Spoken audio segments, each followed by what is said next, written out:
Hello, everyone, and welcome to our distinguished speakers, guests, and friends. Namaste, Assalamu alaikum, and greetings to all of you. I am Ashley Sinanan from Trinidad and Tobago, an independent researcher specializing in historical studies. I hold a bachelor's degree in history with a minor in literature from the university. This is the 314th edition of our ICC Thought Leaders Forum. We wish to sincerely thank all of you who have graciously contributed to the success of this ongoing Pan-Indo-Caribbean and Pan-Indian Diaspora Global Project. For 313 unbroken continuous weeks, we have been here every single Sunday. In the past 5 years, 7 months, and 2 weeks, we have featured 1,254 presenters speaking on 313 topics. We are pleased to have speakers and participants in this meeting from all parts of the world in different time zones. This weekly forum is being hosted by the Indo-Caribbean Cultural Center, a legally registered research and publishing company operating since 2010. In order to improve this weekly program, we are asking for suggestions and volunteers. If you choose to give a donation to sustain the program, Dr. Mahabir should be contacted to provide details and will ensure that your name will be placed on our poster and all promotional materials. I wish to congratulate Dr. Mahabir and Shalima for having been given an award yesterday, Indian Arrival Day, for the promotion of Indian culture mainly through the Zoom program, which provides a platform and network for Indians in the diaspora all over the world. The award was granted by Mina House at the Trinidad Hilton Hotel. This is well-deserved award for Dr. Mahabir and Shalima. To you both, I say congratulations. I am pleased to introduce our moderator today, who is Shalima Mohammed, who is also the co-director of this ICC Zoom platform. She is a cultural and heritage consultant, business psychologist, teacher, and researcher from right here in Trinidad and Tobago. Shalima, welcome. Thank you so much, Ashley. Nice to see you again. And let me take this opportunity to say thank you, a heartfelt thank you to Umesh Meena and his lovely wife, Neha Karina, for recognizing our very small efforts. We really appreciate it. Assalamu alaikum, everyone. Namaste, and a warm welcome to you all here in the Zoom room, as well as those of you viewing the live stream on the YouTube channel of the Indo-Caribbean Cultural Center. Thanks so much for choosing to be here with us. We wish to recognize the date of arrival, as Ashley said, of the first group of indentured or Gametias from India who came to Trinidad on May 30th, 1845, 181 years ago. It was observed as a national holiday in Trinidad and Tobago yesterday. St. Vincent will be celebrating Indian Arrival Day tomorrow, June 1st, as they received their first group of indentured immigrants on June 1st, 1861. And Suriname will be marking Indian Arrival Day on June 5th because their first group of arrivals came on June 5th, 1873. St. Lucia as well, June 6, 1859, marked the first day of arrival of Indian indentured immigrants. And so it is with these dates in mind that it's a privilege to welcome you all to today's very interesting special screening of Jahaji Family, a docudrama which was directed by Kamalo Deen. Kamalo Deen is his two names, but in Trinidad we have persons who has Kamalo Deen as one name. We travel back in time today to witness a powerful story of survival, resilience, and heritage.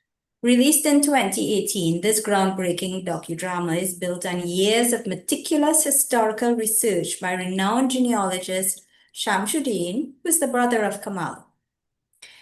Our feature presentation follows the epic, true life story of an Indian indentured laborer whose name was Munradin, but who was known by the name John. You will follow his monumental journey from the village in India to the shores of Trinidad, spanning the tumultuous decades between 1850 and 1889. Every scene is rooted in actual family history. This masterpiece blends raw documentary facts with gripping cinematic drama to pay a beautiful tribute to our Indo-Trinidadian ancestors and perhaps yours. You can decide to what extent this film vividly recreates defining moments in both Indian and Gurmitiya history. At the end, you can let us know whether it shies away from the brutal hardships of the indentureship system that you are familiar with, or whether at its heart, this docudrama is a triumphant celebration of the growth, culture, and community of the East Indian families who helped shape a country. So please sit back and prepare your hearts for this incredible journey. Navin will now roll the video, which has a running time of 1 hour and 45 minutes. Enjoy the film.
Although Columbus discovered Trinidad in 1498, the island remained underdeveloped by its Spanish colonizers for the next 300 years.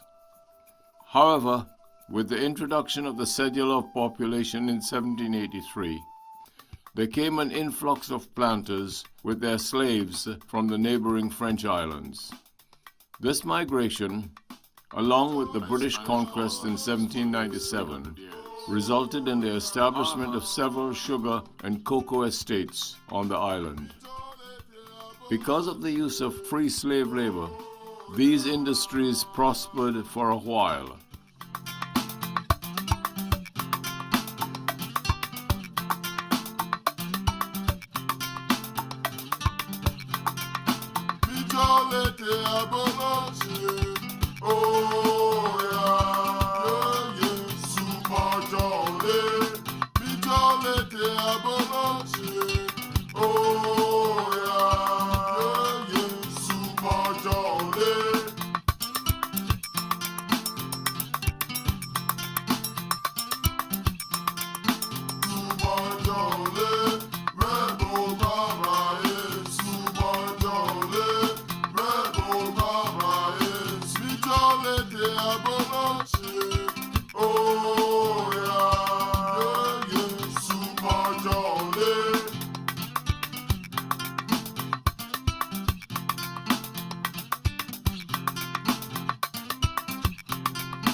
But with the emancipation of the African slaves in 1838, the planters of Trinidad faced a huge crisis.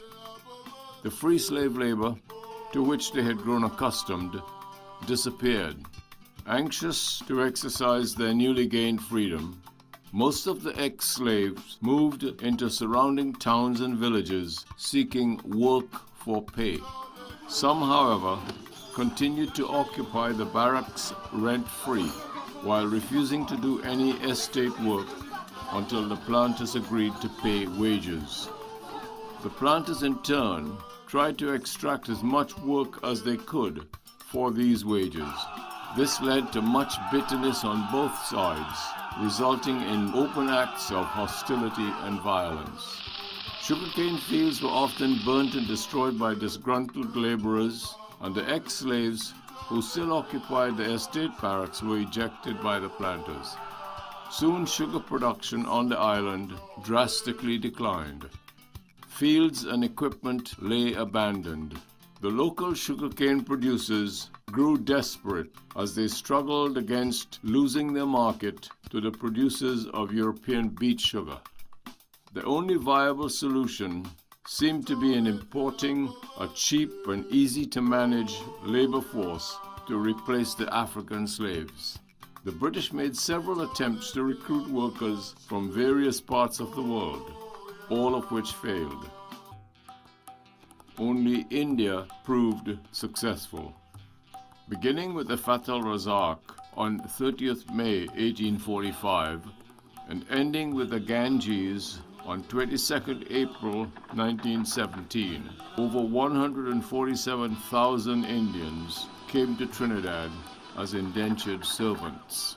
Although some were tricked by sly recruiters, or were intrigued by tales from returning immigrants, or were escaping religious or caste bigotry, or were fleeing from famine or epidemics, or were fugitives from oppressive family lives, most left India for economic reasons.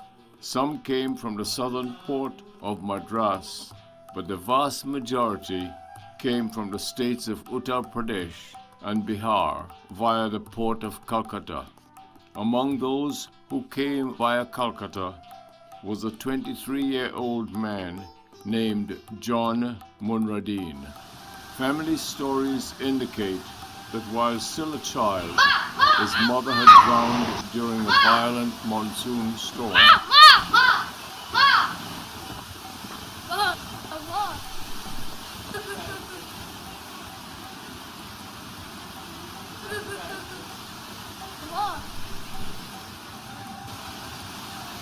that he was raised in the village of Baharabad near Kanpur by his father Jahaji, a school teacher who gave him the English name John.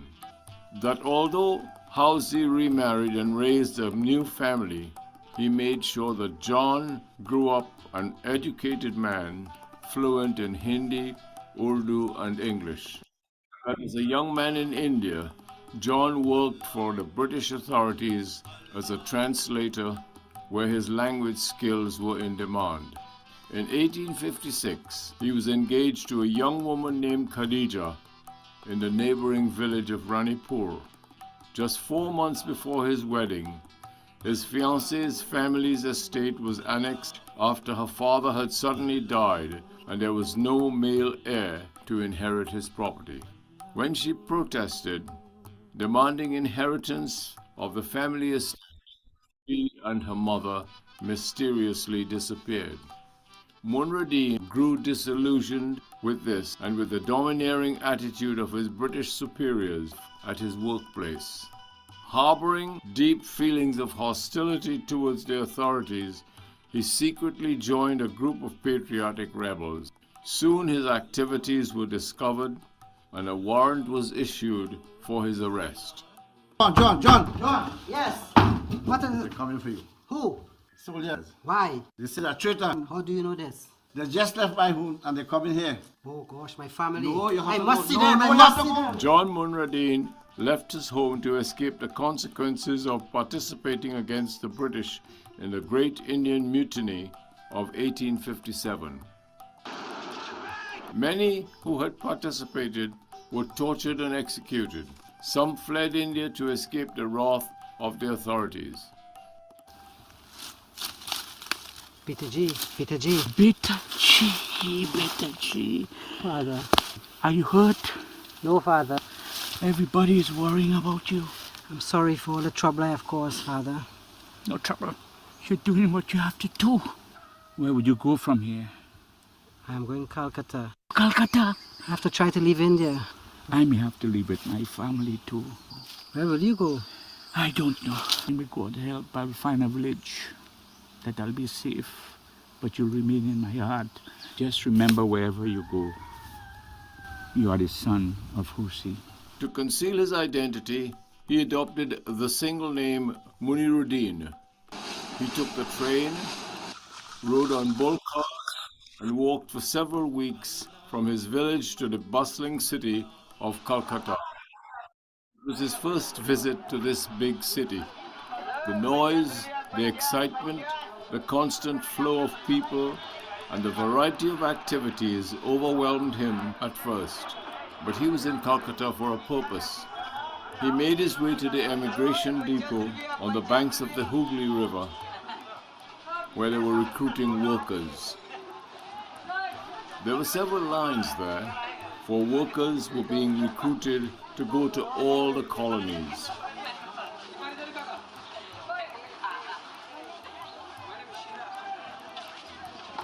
Munra Deen joined the Trinidad line. What is your name? Muniruddin, What is your age? 23. And what is your father's name? Huwasi. Any other family? No, Sahib. So you want to go to Trinidad? Yes, Sahib. And you're willing to follow our rules? Yes, Sahib. The next ship arrives in 2 weeks. Go into the waiting room.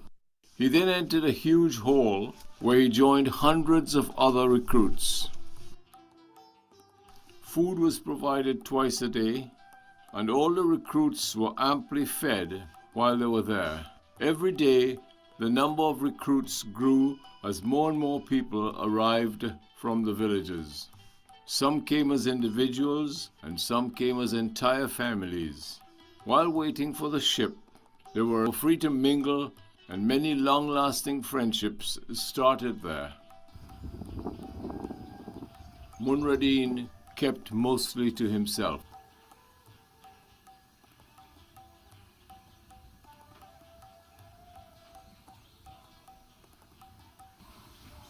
I know you. You're mistaken, friend. No, I am not. I'm not from around here. I know. You're John.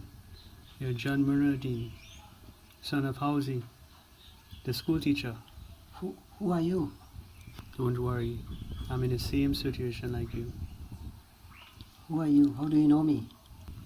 My real name is Mandu, son of Niranjan. My father, he was a caretaker of the mandir in the village of Ranipur. I was there when he joined Nana Sahib in Kanpur. How long have you been on the run, brother? 3 months, brother. I have been hiding for almost 2 months. At first, they arrested me. For 11 days, they beat me and tortured me. They wanted me to give names, but I refused. I was sure they would have killed me. But one night, I sneaked away. And I ran all night. I ran and I ran and I ran. I will never see my family again. Me too, bhai.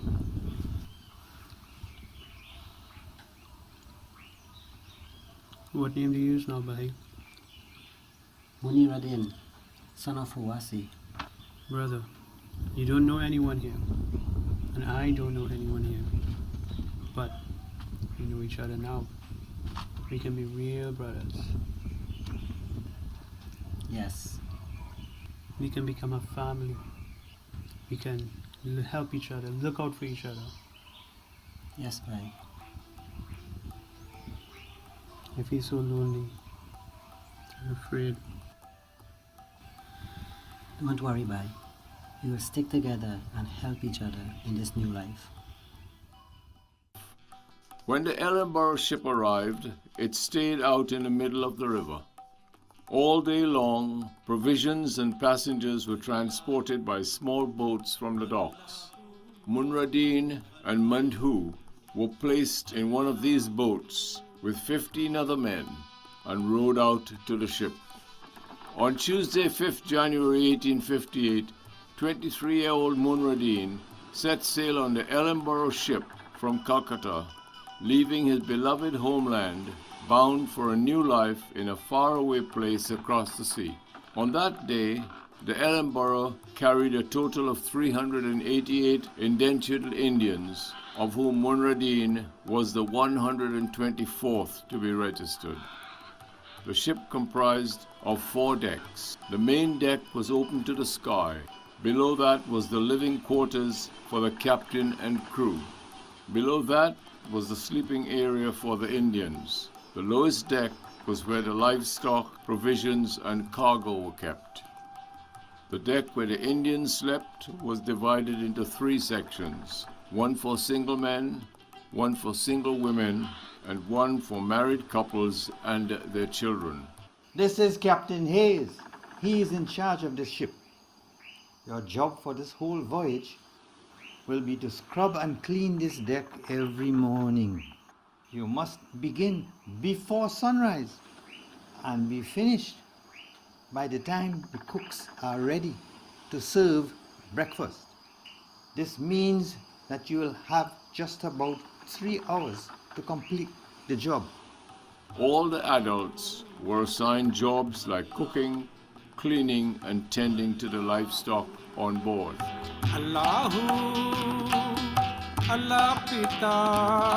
The trip down the Hooghly River to the open sea was 125 miles and took 2 days. Allahu Allah Pita tum mere priya zindagi Pita ji. Allahu Allah Pita mujhe apne pyar se bahar mein tum mere priya zindagi Pita ji. Allahu Allahu Allahu Allahu Allahu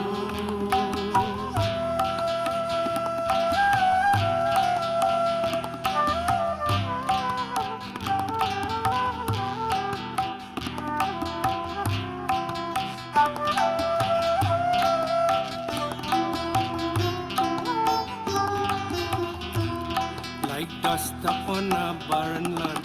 I blew away, a beggar with an outstretched hand, adrift and stray. I've lost my home, my family, a castaway, adrift upon a stormy sea. I've been betrayed.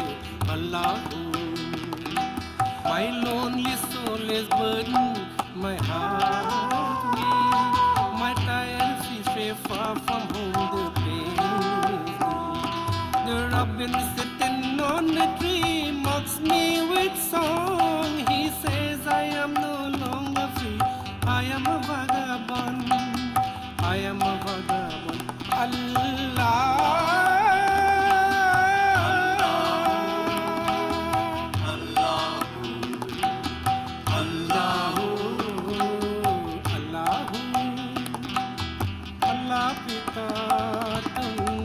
मेरे प्रिय जिंदगी पिताजी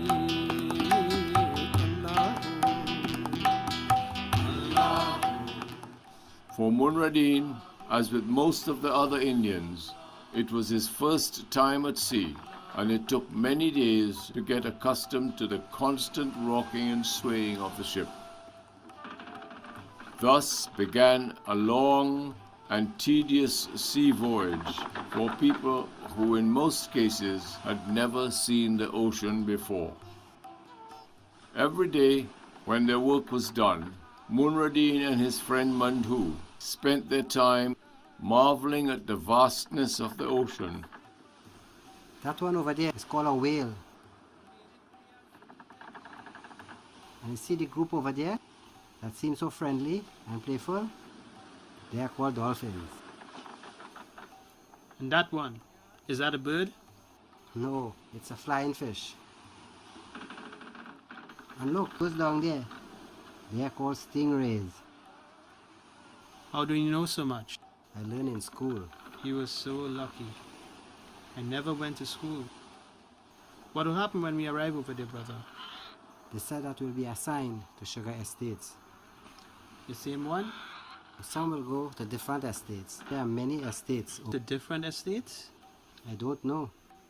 We can tell them that we are related and we can stay in the same estate.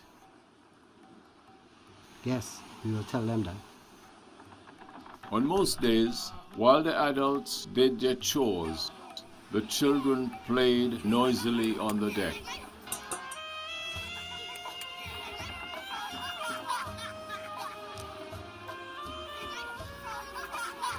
On evenings, after they'd eaten and the sun was setting, everyone would gather on the main deck, and there would be music and singing until it was time to sleep.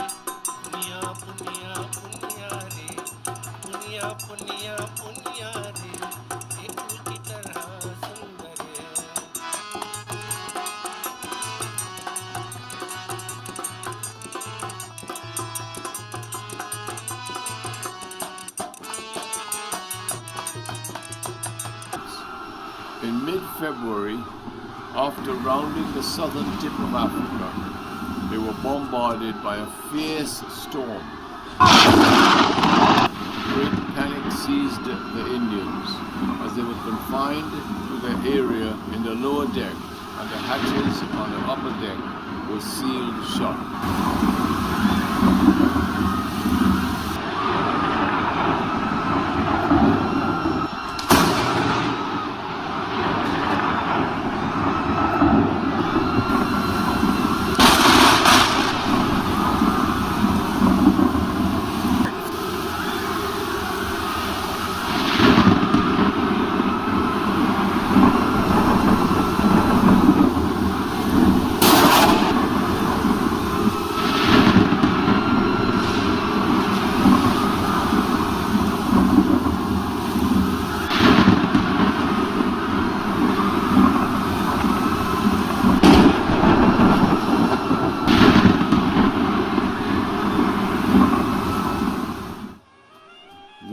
Later, the ship stopped at the island of St. Helena, where it took in fresh supplies for the long journey across the Atlantic.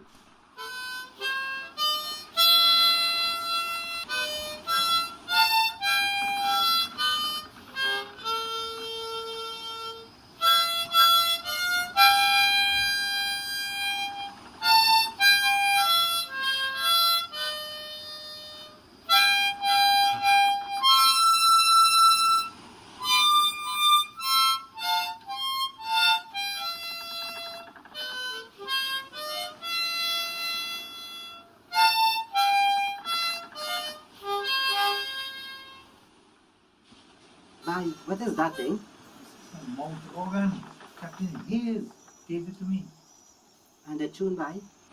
He says it is from his country.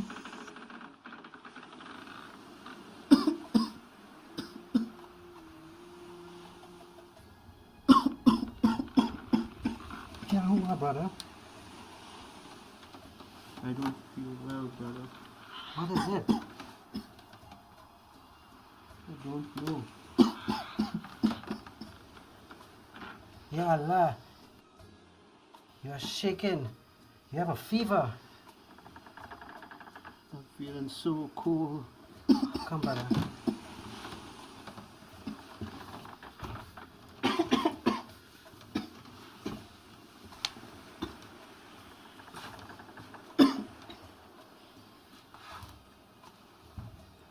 Dose, friend. Could you get a ship doctor? Hey, Come, just a little.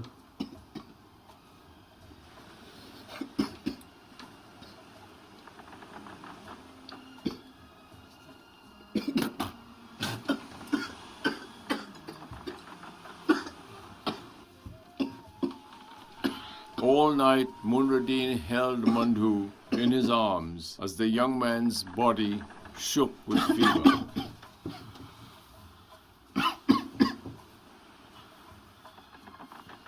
This man has pneumonia. Bring him to the hospital immediately. 3 days later, Mandhu died. Munradin arranged with a pundit on the boat to conduct a Hindu burial service for him. Mandhu was one of 19 passengers who died on the voyage. Like the others, his body was thrown overboard. After 3 months at sea, the island of Trinidad came into view. Munradin stood silently on the main deck with the other Indians, gazing out at this place which would become his new home. His heart lifted at the sight of the beautiful green hills of the northern range as the ship sailed along off the north coast and moved through the islands of the Bocas. As they approached the Port of Spain waterfront and he gazed out at the bustling seaport, Munradin wondered what lay ahead for him and his Jahajis. On Saturday, 10th April 1858, the Ellenborough anchored at the Port of Spain jetty. The scene at the point of disembarkation in Trinidad was one of great activity as the Indians were herded out of the ship and led into the arrivals area. Here, their documents were checked and they were again examined by a team of doctors. What is your name? Muniraddin. Oh, you had the smallpox before. Yes, doctor. Any other illness? No, doctor. Harmony Hall. Yeah. Your estate had requested 6 men. Yes. Okay, these are the 6 men allotted to you. All in good health, all well-behaved Muslims. Here is a certificate of contract. Sign here. Munradin was contracted to serve 5 years at the Harmony Hall estate in South Trinidad. Many who had developed close friendships on the voyage were now separated as they left for different estates throughout the island. The overseer led the new recruits to the island steamer, which sailed through the night until they arrived at the wharf in San Fernando. From here they traveled by cart, which picked up the workers for the Harmony Hall estate. Are there any Muslims for Harmony Hall? Subhanallah. Alhamdulillah. Allahu Akbar. Assalamu alaikum. Wa alaikum assalam. The new workers were then handed over to the headman, who was also called the Sardar. From today, I'm your boss. You'll do as I say. He then showed them to the estate barracks, a group of wooden buildings divided into small rooms which were separated by low partitions. You 4, this is your room. You will stay here. You 2, you will stay here with Ali and Golab. You will meet them when they come from the fields. These are the ponds. They supply the estate. The dry season can be very harsh. There's no fishing or swimming allowed. That's the owner's house. You have no business there. It's only for the house servants, no one else allowed. He outlined their duties and the regulations governing their activities for the period of indentureship at the estate. Rice, flour, salt, and cooking oil would be provided by the estate.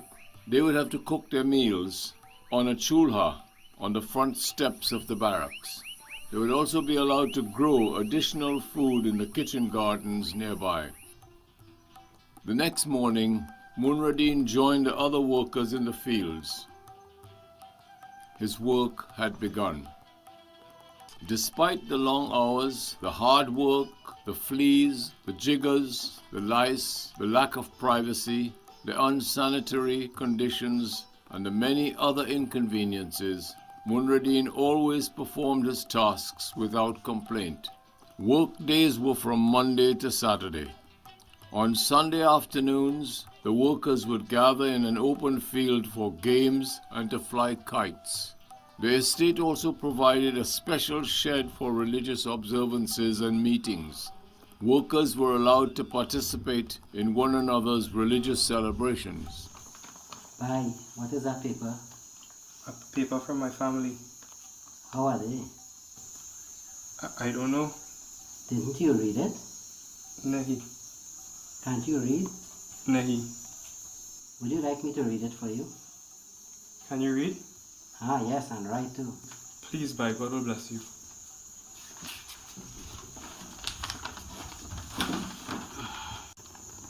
Dear brother, mother and father will miss you, but I will miss you most. I don't know where you are going, but I know that it will be better than the hard life you are having here. Since sister-in-law and baby Aisha died, you have not been the same. Don't worry, I will visit their graves for you. I hope to see you again, Shahid. Mera chota bhai. My little brother, he's in school. He can read and write. He gave me this paper when I was leaving. Do you want me to write to your family? Please, bhai. I will. Shukriya. Because of requests from some of the workers, Munradeen decided to teach the few who were interested. In March 1859, less than 1 year after arriving at Harmony Hall, Munradeen began using his spare time to hold classes in reading, writing, and English. I hear you're a learned person. I have an education, sir. You can read and write in English? Yes, sir. Hindi and Urdu too? Yes, sir. I hear you've been teaching some of the others to read and write in English. Yes, sir. You like to teach? Yes, sir. Would you like to be a school teacher when you finished your contract here? Yes, sir. My friend, Mr. Basso, he's the principal of the Ward School in Gasparillo. I can talk to him on your behalf. Thank you, sir. Indians who had fulfilled their bond and left the estate were replaced by newly arrived workers. In April 1861, Sukwaru, aged 30, arrived at Harmony Hall with her children Zahuran, 11, and Lal Khan, 5, and her sister Janu, aged 26. Sukwaru, Janu, and Zahuran worked in the fields, but Lal Khan spent his day playing because he was too young to be under contract. From the time of their arrival, the family became actively involved in all estate activities. Thanks for the kite. The young master likes it? He loves it. He'll be flying it next Sunday. I'm glad Sister Janu and her family need it. Oh, I'll have to thank them. Oh, by the way, Mr. Basso of the Ward School, he reached out to me. The government is planning to bring immigrants from India to teach the young children. I've submitted your name on your behalf. Thank you, sir. On several occasions, Munradeen was granted a pass which allowed him to make trips to nearby Gasparillo on estate business. He also had been allowed to go to where the Guaracara and the Maridule rivers met to cut paragrass for the estate animals. From his very first visit there, he had felt an affinity for the village and in particular for the area at the confluence of the two rivers. For the next 2 years, Munradeen and Janu working in the fields and participating in Jamaat and estate activities alongside each other, grew comfortable in each other's company. Bhai, soon your bond will be fulfilled and you will have to leave the estate. Ji, Imam Sahib. Bhai, you know you are a strong member of our Jamaat. Ji. Out there it's very easy to forget your religion. I know. It can get very lonely and you can meet the wrong type of people. I know. If you marry a good Muslim sister, you will have a good life. Ji. Sister Janu will make you a very good wife. Ji, Imam Sahib. If you want, I can talk to her sister Sakwaru on your behalf. Ji, Imam Sahib.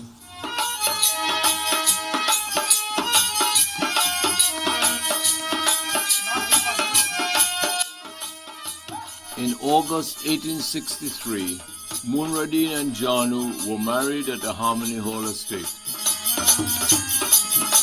On 13th September 1863, Munradin and his 5 original companions at Harmony Hall estate received their certificates of completion.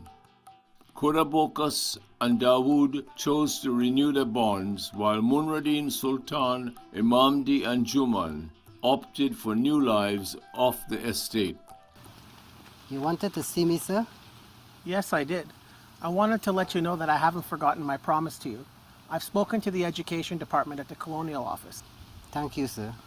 Unfortunately, right now, they don't have any free positions. Thanks. But in the meantime, I want you to stay on here. You don't have to renew your contract and you'll work for me as a checker. This way you can stay with your wife. Is that possible? Of course it's possible. Soon, Janu became pregnant. However, she continued working in the fields. Encouraged by the Imam, Munradin applied for redemption from labor on her behalf. If approved, she would be able to buy out the remaining time on her contract. When Janu was due to give birth, Ma Remy, an African midwife from Gasparillo, was brought to the estate to deliver the baby. Munradin and Janu's first child, Abdul, was born in June 1864. All I want to see him? Come now, come inside now, come now. I have good news. I've been contacted by the education office. You've been hired to work at the ward school near San Fernando. Thank you, sir. Oh, you're welcome. You're required to start at the beginning of the new term. There's one thing, though. They suggest that you adopt an easy-to-pronounce Christian name. I wouldn't change my religion. You don't have to. This is a government school. But it may be beneficial to adopt a new name. He chose his original first name, John, the name given to him by his father, Hausi, and reverted to his correct last name, Munradin. Imam Sahib, this is John Munradin, a member of my Jamaat. Assalamu alaikum, Imam. Wa alaikum salam. He's going to be a teacher in San Fernando. Oh, so he'll be in my Jamaat. And I would like you to give him all assistance, inshallah. Of course I will. In February 1865, Munradin was hired as a teacher at a government ward school outside of San Fernando. The San Fernando Imam arranged for Munradin to rent a living space at number 9 Coffee Street.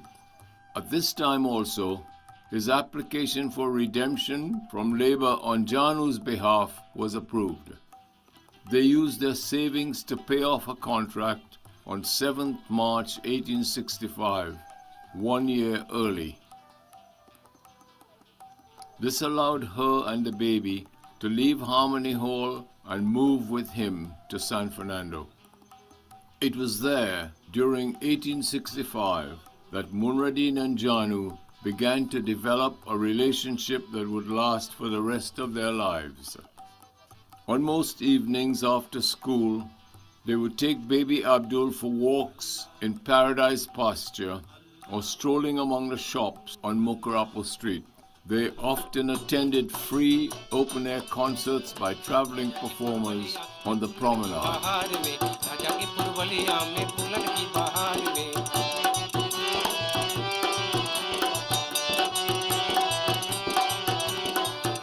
पुरवलिया में पुलन की बहार में राजा के पुरवलिया में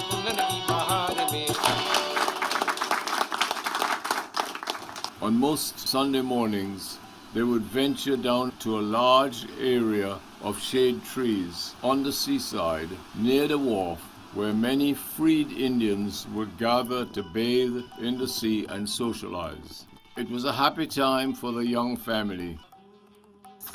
Assalamu alaikum. Walaikum assalam. Sultan, bye. What you doing here? The boss sent me. Janu Didi is your sister Sukwaru. She's sick and he wants you to come right away. What's wrong? I don't know. He just wants you to come right away. Bahin, Ya Allah, Ya Allah, Ya Allah, Bahin. Oh God, sister, the pain. Oh God, I'm going to die. Nahi Bahin, no sister, don't say that. Bahin, Meri Bachun, Zahu, Larkan, take care of my children, sister. Zahu, Larkan, where are my children? They're right here. My angels, take care of them, sister. Brother, take care of my children. We will. Take me home, sister. I want to go home. Take me. Zamania. Oh, Zamania. On December 31st, 1865, surrounded by her family, Sukwaru died. She was buried at the Harmony Hall estate. Janu assumed guardianship of her niece Zahuran, who was now 15 years old, and nephew Lal Khan, who was 9. Since Lal Khan was not under contractual obligations because of his age, he went to live with Munradin, Janu, and Abdul in San Fernando. Zahuran, however, was required to serve out the balance of her contract. 4 months later, in April 1866, after completing her service, Zahuran joined the rest of the family in San Fernando. My two Betty. This is now your home, Zahu. This is the town. We have to be careful here. Life is very different in this big town. But we will be happy here. Ha, Kala. In June 1866, shortly after Zahuran's arrival in San Fernando, Munradin arranged a job for her at a dry goods store on High Street. Around the same time, Lal Khan began earning some income by watering and grooming horses at the buggy stand near the police station. Munradin and Janu's second son Willie was born that same year at their home on Coffee Street. Assalamu alaikum. Are you the school teacher? Walaikum assalam, yes. I am Niyamat Khan from the Bellevue estate. I am John Muradin. I used to be at the Harmony Hall estate. How long now since you left the estate? 2 weeks now. You working anywhere yet? I'm loading cargo near the wharf until I get something better to do. Where are you staying? Near the market. You have family? No, I came to find my brother, but I understand he was sent to Demerara instead. So you have no one here? No. Well, you must come to visit my home. Thank you. In October 1867, Munradin and Niyamat Khan attended a lecture organized by the San Fernando Jamaat. The speaker was a businessman from Mission Village named Muhammad Mukti. Brothers and sisters, Assalamu alaikum. Walaikum assalam. As you all are aware, our Muslim community is growing. I am a successful businessman and I want to encourage you all to go into business yourself, but as an investment in your future, because this is our home now. So brother, how did you start your business? I started off in the mule cart business. And I want to encourage you all, because a business is the way to go. In June 1868, Munradin discussed with his family his intention to go into private business as a shopkeeper. Why? Comfortable. You have a good job. Zahuran and Lal Khan are working. We're comfortable. We can do better. Better? You're a school teacher. Everybody knows you and respects you. But it's not a permanent job. They prefer a Christian teacher. And I won't change my religion. We're comfortable. But what do we have? You want us to be renting here for the rest of our lives? Look at Joe, man. He started the same time like me. Now he has his own business and he owns property. Don't you want your own house? We'll get it in time. When? Not anytime soon. And not on my salary as a school teacher. Look, all I want is a chance to build something on my own. What if it doesn't work out? It will. We'll talk to the landlord tomorrow. We'll ask him to rent us the front. We can open the shop there. This is a good spot, right in the heart of everything. He was granted a license on 24th June 1868 and opened his shop 1 month later at the front of their home at number 9 Coffee Street, San Fernando. Although Zahuran continued with her job on High Street, Lal Khan gave up his pursuit and devoted all his time to assisting Munradeen in his new endeavor. 2 months after Munradeen opened his shop, Niamat Khan also decided to try his hand at business. Chacha, I'm thinking to go into business myself. That is good. What kind of business? I've been talking to some fishermen by the wharf. They're willing to give me some fish on trust for about a month. With Munradeen's encouragement, Niamat Khan got into the fish trade in San Fernando at the end of September 1868. As a businessman in San Fernando, Munradeen now moved in a circle which included businessman Muhammad Mukti, whose lecture had influenced him and his friend Niamat. He contracted Mukti's mule carts to pick up goods from the wholesalers at the San Fernando wharf and deliver to his shop on Coffee Street. Over time, the two men, besides being business acquaintances, became friends. Later in 1868, Munradeen joined Mukti to assist his friend Nazir Muhammad and the Iri village Muslims to build their mosque. Also in 1868, Munradeen and Janu approached Mukti to arrange a marriage for Zahuran. My friend Nazir from Iri village, he knows a Muslim man named Sharag Ali. What do you know about him? I know he owns a shop in Mission Village and lives alone with his mother. Bye. Can you make some arrangement? Yes.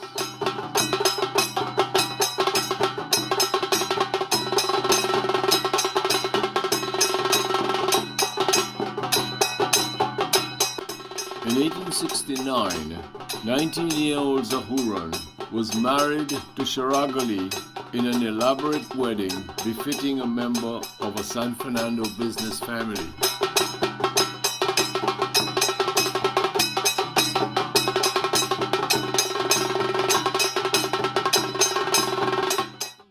Theirs was not a happy marriage. Sharag Ali's mother was a domineering woman. From the beginning of their marriage, Zahuran faced a constant barrage of mental and verbal abuse from her.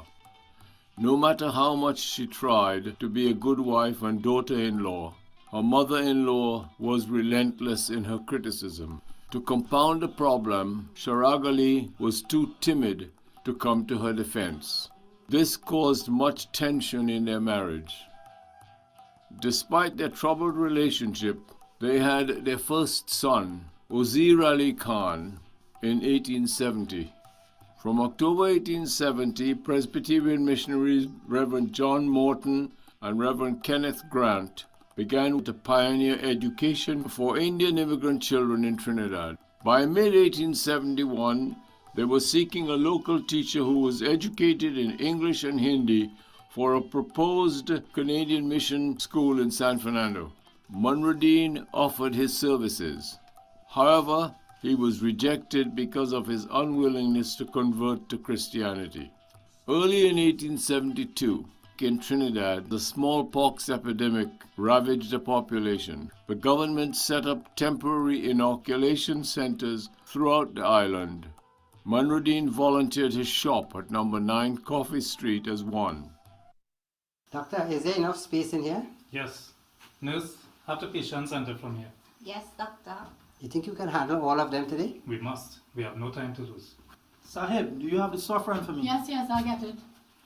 Like you all given inoculation today? Yes. Well, I might as well take mine. Are those new arrivals in your car? Yes, I just stick them up on the wharf. Assalamu alaikum. Wa alaikum assalam. Where are you from, brother? Chaliani. Where is that?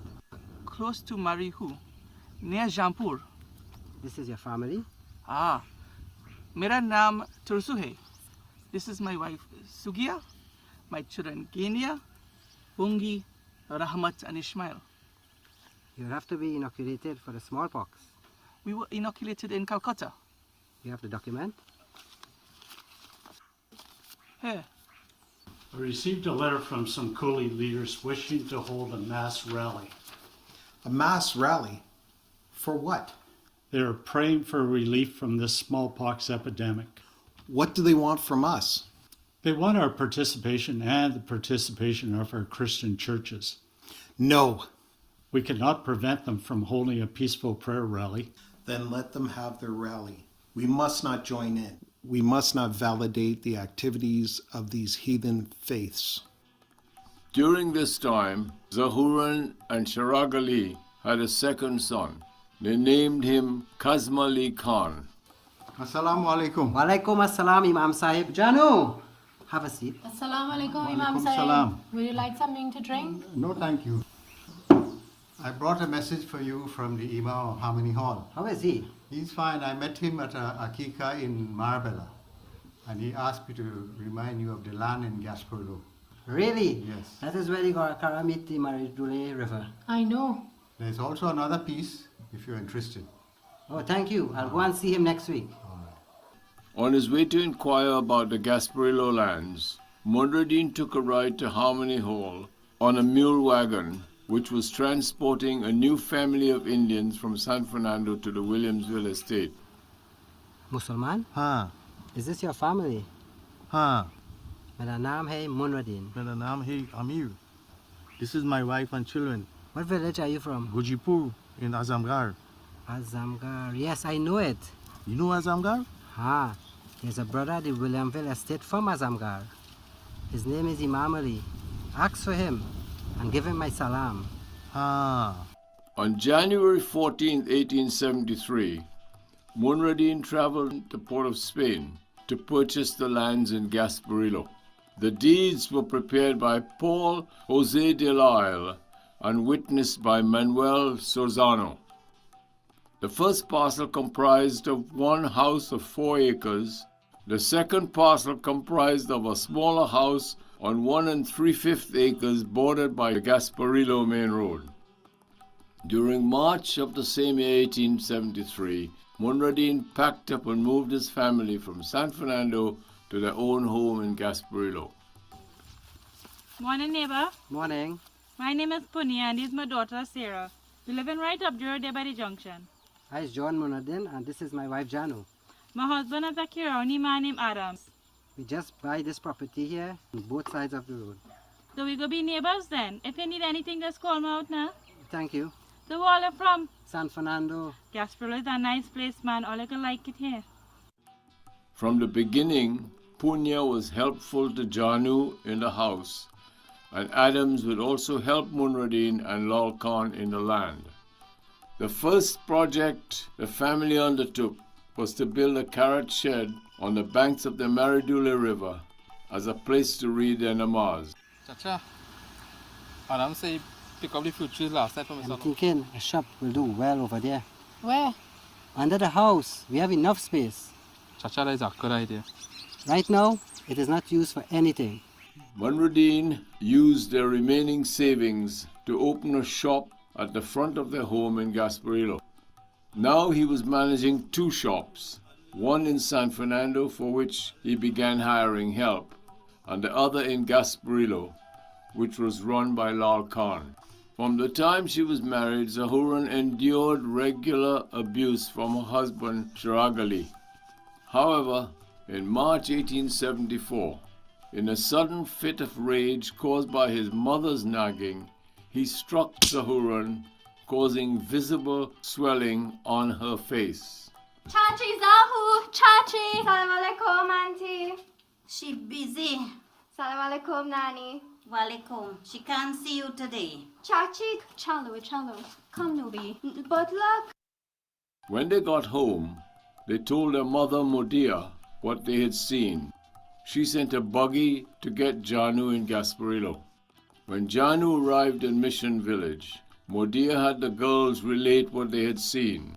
Janu immediately went over to Sharagali's shop. Zahu. Kala. What happened to you, child? Let me see your face. Up ek shaitan. You did this to her? What are you, a devil? You know how she get big so?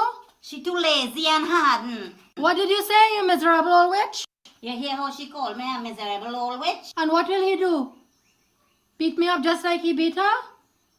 You animals. I don't know why I married my niece and his family.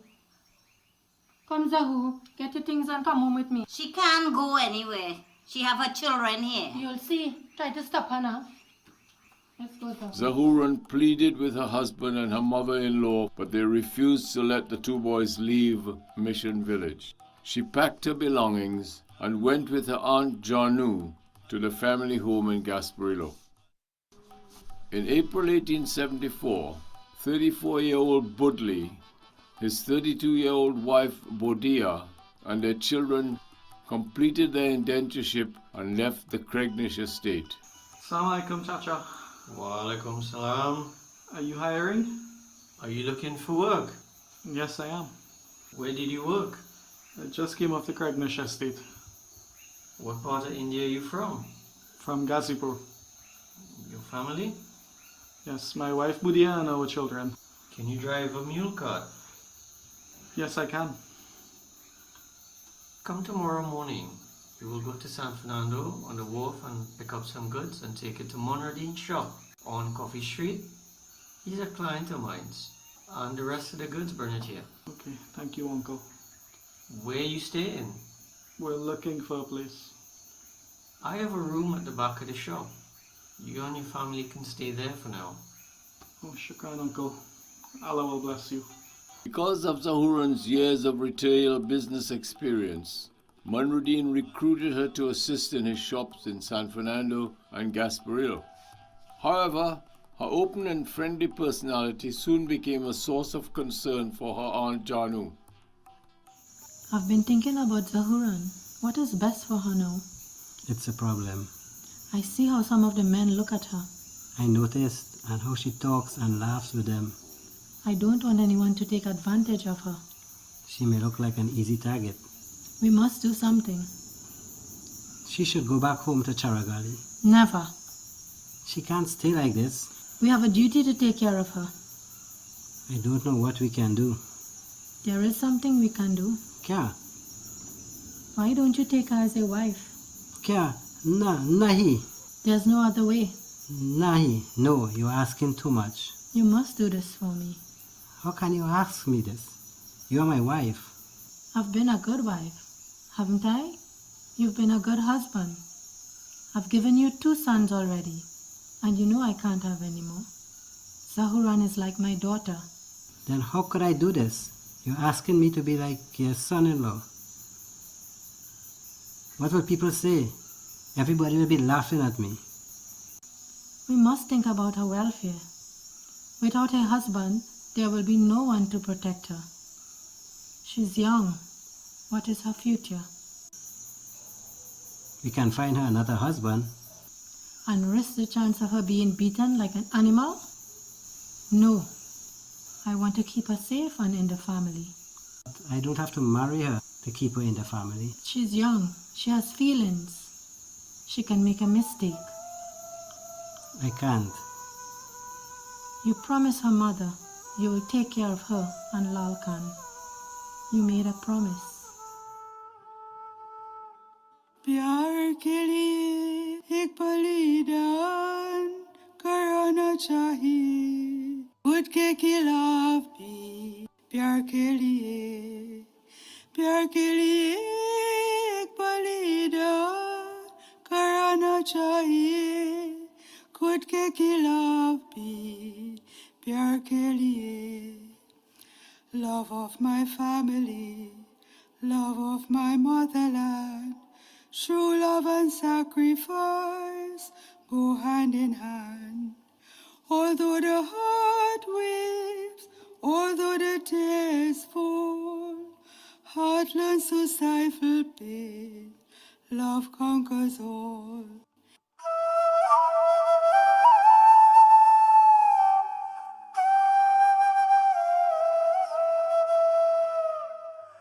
In May 1874, at Janu's insistence, Munradeen and Zahuran were married by Maulvi John Muhammad of the Brothers Estate. He set up a home for her in the house across the road in the Charles Street lands. Despite the two homes, the family continued to live as one. On 10th January 1875, a son Samu was born to Munradeen and Zahuran. Also in January, Mukti indicated that he was seeking a husband for his daughter Lakshmi Jan. Munradeen suggested the Maulvi John Muhammad, who had performed the nikah for him and Zahuran.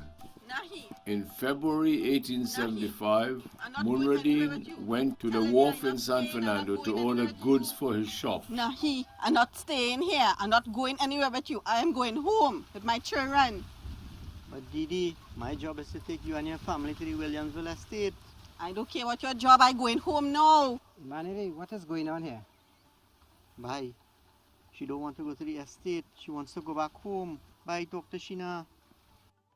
You have to go with him, sister. I don't know you. I shouldn't be here, right? I want to go back home to go Salpur. They take me away from my husband, Beam, and they bring me here. They fool me. I want to go home now. Sister, this is your home now. I cannot stay here, Telenolia. And who is these children? This is my children. That is Ashraf there. This is Najiban, and this is Jamiran. And you? I is Ramjani, and I don't belong here. Sister, you have to go with him. He's only doing his job. He's not a bad man. I'm not going to stay here for no 5 years. Them telling me 5 years I have to stay here. Ah, and then you can go back home. I will go, and I'm going home after 5 years, right? But they're not going to fool me again. There is nice people at the Williamsville estate. They'll take good care of you and your children. In June 1875, Munradeen's family attended the wedding of Mukti's daughter Lakshmi Jan to Maulvi John Muhammad in Mission Village. By the end of 1875, Munradeen's business had begun to suffer from competition as larger shops were opening up all over San Fernando.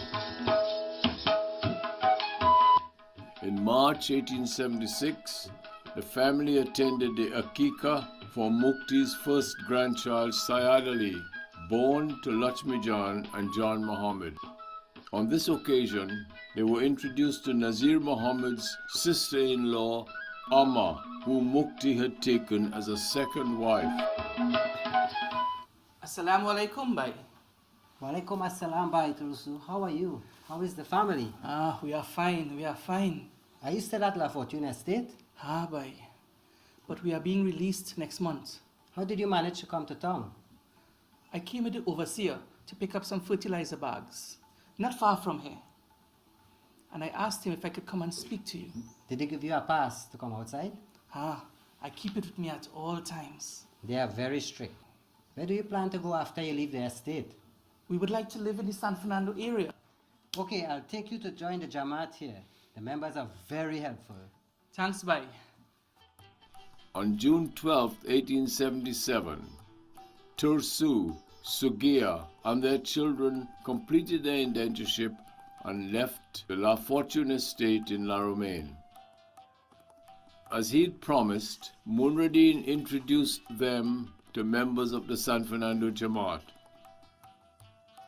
Here, a marriage was arranged for their eldest daughter, Gaindia, to Jamaat member Elahi Baksh, a jeweler of Kokier village.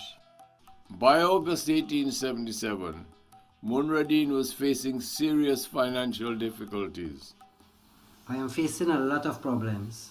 I have some difficult decisions to make. We owe 5 months' rent in San Fernando. I haven't paid the wholesalers for goods for more than 2 months. Can't we keep one of the shops open? No. Right now we owe too much. Chacha, if we close San Fernando branch, can't we transfer all the stocks here? The supplier is seizing all of our goods, and that is half of what we owe. I still have to pay the difference. What can we do? We may have to sell here to raise the money. You mean we'll have to leave our home? Nahika, we won't have to move. I have some money. Kaise? When I left Mission Village, I brought the money that I had saved. I cannot take your money. Why not? We're a family. I cannot take your saving. Well, sell the lands to me, and we'll live here as usual. And when you can afford it, I'll sell it back to you. In October and November 1877, Mukti's two wives, Modia and Amma, each gave birth to daughters. Modia's was named Mirijan and Amma's was Nurijan. I saw where you applied for a job as an overseer. Well, you are fully qualified. However, we have no vacancy for an overseer. Will you accept any other job? But I need a job right now. Yes, I will give you a job right now, but as a laborer. Will you accept? Yes, I will. In March 1878, Munradin was hired as a road laborer in the government service. On 28 August 1878, a second son, Babu, was born to Zahuran and Munradin.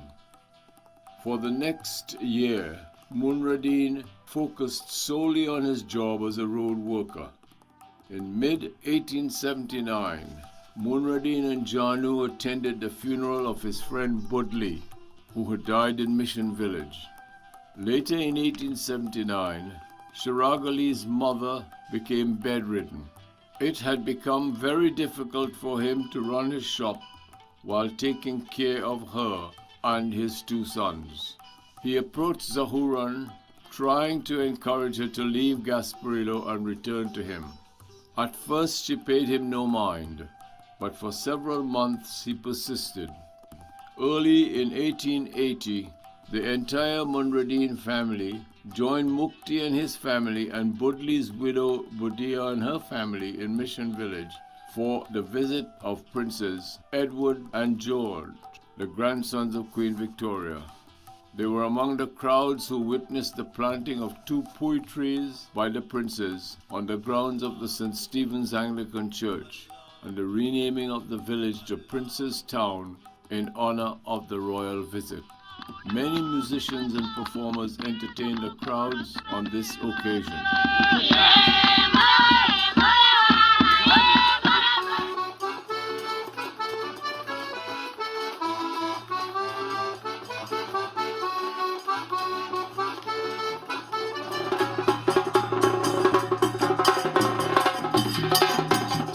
Noticeable among them was a flamboyant Tassaman from Palmyra Estate.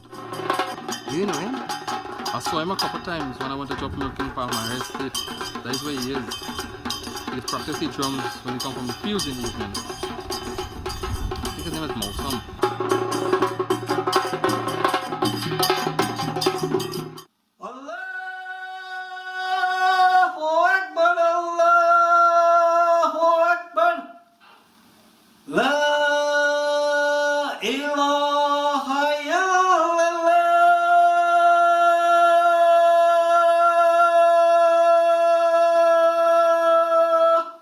On the evening of 15th April 1880, 29-year-old Mosam showed up at Munradin's namaz shed in Gasparillo. Assalamu alaikum. Walaikum assalam, bhai. You're the Tassaman from Palmyra Estate. My name Musa here. You know me? So we had mission last week. You were there. You're the best Tassaman I've ever heard. My father Rajab was the best drummer in the whole Abad Ridge. He taught you? Me and my brother Jumun. I wish I could do that. You want to learn? Sure. Okay, I will teach you. Thanks. But what you doing in Gasparillo? I complete my contract and I'm looking for work. I heard that there is a man who named Munradin who helps to hire government road workers. That's my uncle. Chacha. This is Mosam. He's looking for work. Chacha, assalamu alaikum. Walaikum assalam. You are it Asaman? Right. You completed your time at Palmaria? Chacha, and now I need to work. Where are you staying? I've got a place from a man called Bihari on Karatal Road. He has a French carrier boy from Martinique. Yes, that's him. They're good people. Okay, come tomorrow morning for Fars. We're digging out drain near the Bonacord estate. I'll ask for Mr. Makrashi. He's the overseer there. After Mozam started working, he recruited Lal Khan, Bihari's teenage son Samuel, and Lochan from the main road to form Gasparillo's first Tassa group. In June 1880, Zahuran became pregnant with a third child by Munruddin. Still, Sharagali continued to plead with her. Kala, Sharagali came again today. What did he say? The same thing, but today he started to cry. And you fell for it? Well, I felt sorry for him. After what he did to you? He's not a bad man. It was his mother. And you want to go back and care for her? It's hard for him to see about her and the shop and the boys. But you're having a baby. I know, but my two boys, they need me. You have two sons here also. I'll take them with me. Did you tell their father? Huh? What did he say? That I shouldn't go. What did he say about the boys? That they should stay here. He's right. They should stay with us. They're part of our family now. I'll have to go. The children here, they have you. But my boys in Princestown need a mother. I know. Eventually, she decided to return to her Princestown family. From that day in October 1880, when Zahuran left, Janu took her two stepsons to live with her as if they were her own sons.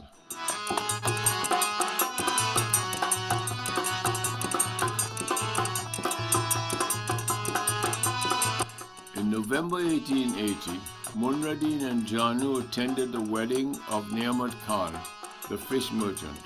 He was being married to 19-year-old Bhongi, daughter of Tursu and Sokia. The newlyweds moved to Teak village, Siparia, where Niamat had recently bought a shop. 1 month later, Munruddin and Janu visited Princestown to celebrate the circumcision of Mukti's only son, Basir, who was born earlier in July to his second wife, Amma. During the Canbule celebrations of February 1881 in Port of Spain, the police had clashed with rioting bands of stick fighters at various locations throughout the town. Captain Baker, the chief of police, was incensed by the acts of the open rebellion by the locals. If we don't clamp down now, they'll grow bolder and think they can do whatever they like. They have absolutely no respect for us, and the coolies are just as bad. In fact, they may be more of a danger to the colony because they're better organized. What do you propose we do then? Ban them. Ban their processions and their public celebrations. Ban their carnival and their Jose festival. Those are just breeding grounds for insurgents to spread their poison.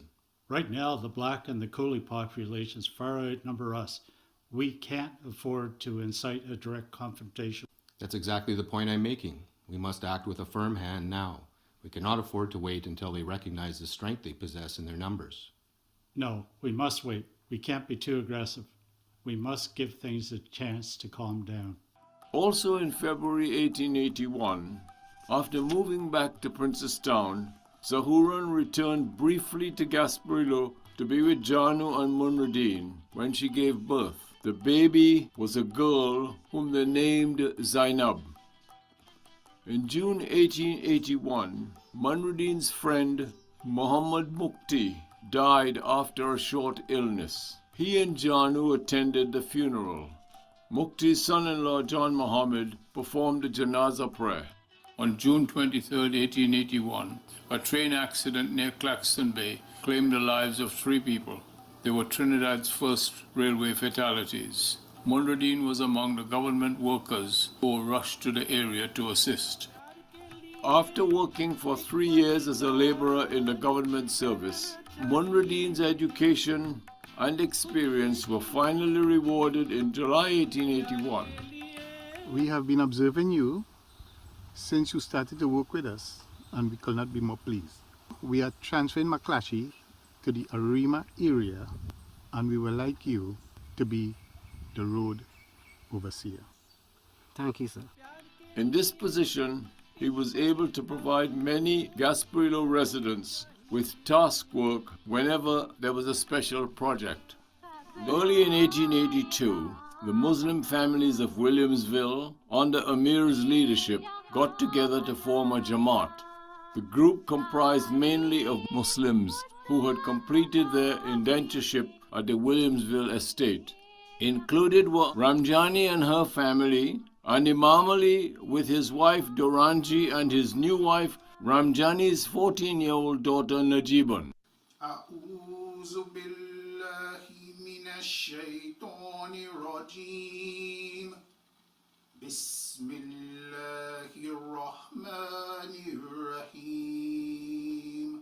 Bye. You remember my wife Doranji?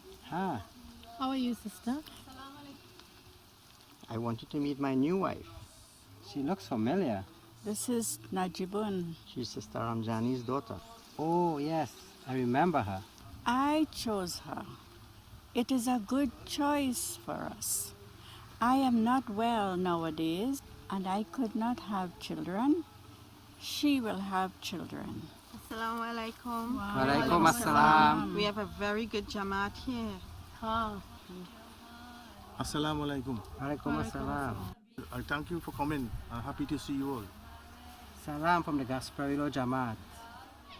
On April 22, 1882, Manruddin and Janu took 7-year-old Samu and 4-year-old Babu to the San Fernando Wharf to witness the arrival of the first train from Port of Spain to San Fernando. While visiting his sister Zahuran in Princestown, Lal Khan came to the defense of a middle-aged Hindu couple who were being harassed by a pair of young thugs. What are they doing, these people? Get from here! You hurt? No, son. All right, come. They gone? Them go on, they run, there's cowards. They'll come back? Nahi, come. I go walk all your home. Where do you live? Man, I'm hungry. Right, there we go. Betia? Betia? Mama? How, Betty? You my daughter Daulatia. That same day, Lal Khan convinced Daulatia to come away with him to Gasparillo. What would your mother think if she was here? You took this child from her parents' home and brought her here? She'd be happy for me. For choosing someone outside your religion? What is the matter? You couldn't find a Muslim girl? And you, what would your parents think? We want to get married, Kala.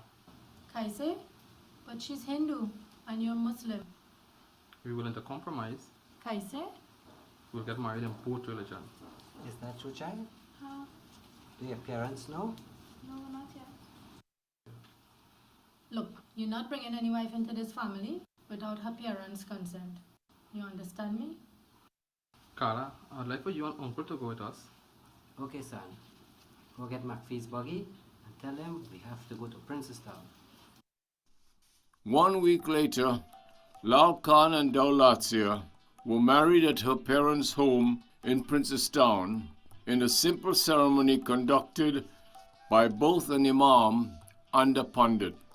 On New Year's Day 1883, Munruddin, Janu, Abdul and Willie took Samu and Babu to witness the annual sailing regatta at the San Fernando Wharf. In February 1883, Munruddin and Janu's sons Abdul and Willie started working as buggy drivers between Gasparillo and San Fernando. The boys are working now. It's time for us to finalize our arrangement for their future. I know. Your husband always said he wanted them for 2 of your daughters, Which two are you interested in? Suki Jan and Nikki Jan. They are young, I know. but they will have to stay at home until it's time. Yes, until they are of age. That June, Marriages were arranged for both of them with 2 of the 7 daughters of the late Muhammad Mukti and his widow Modia of Water Lane Road in Princestown.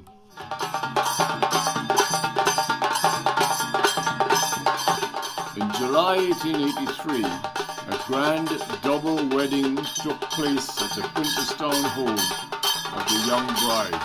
Abdul was 19 years old and Sokijan 11, while Willie was 17 and Nekijan 9.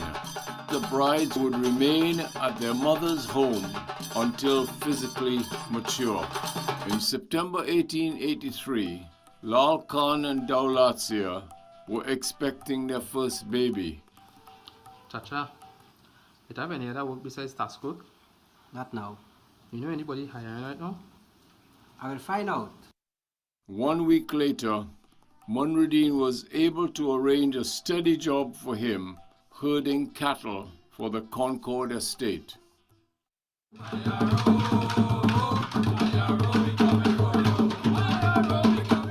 In February 1884, 3 years after quelling the Port of Spain riots, Captain Baker decided to focus his attention on the coming Cambole celebrations in San Fernando and Princestown. There are rumors that most of the Port of Spain stick fighters are joining bands in San Fernando and Princestown.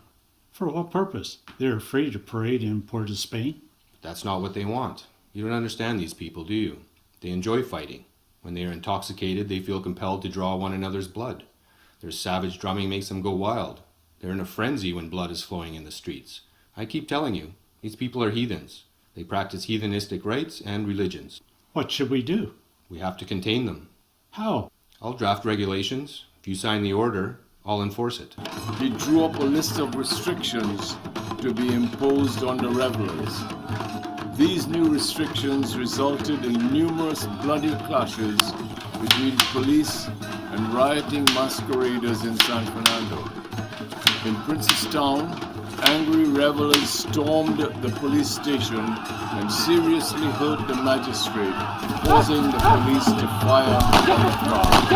2 people were killed and several more injured. After his mother died in April 1884, Sharag Ali made plans for his family to return to India. Kala, I want to discuss something with you. Kya? We're going back to India. Who's going? The whole family. Me, Charagali, and the children. Why are you going back? Charagali wants to go home to his village. But must you go? Kala, I miss Zamania. I miss it too, Zahu.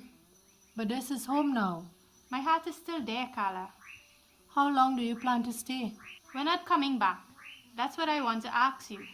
Should I take Samu and Babu? Nahi. This is their home now. I don't want them to be a burden to you. They're not a burden to me. I love them, just like Willie and Abdul. Just like you and Lal Khan. Kala, now that we're going, I want to sell the land. We'll buy it back. Can you afford it? It will cost just what I paid. Ha! We've been saving for that. Can we take care of it tomorrow? Ha! Tomorrow.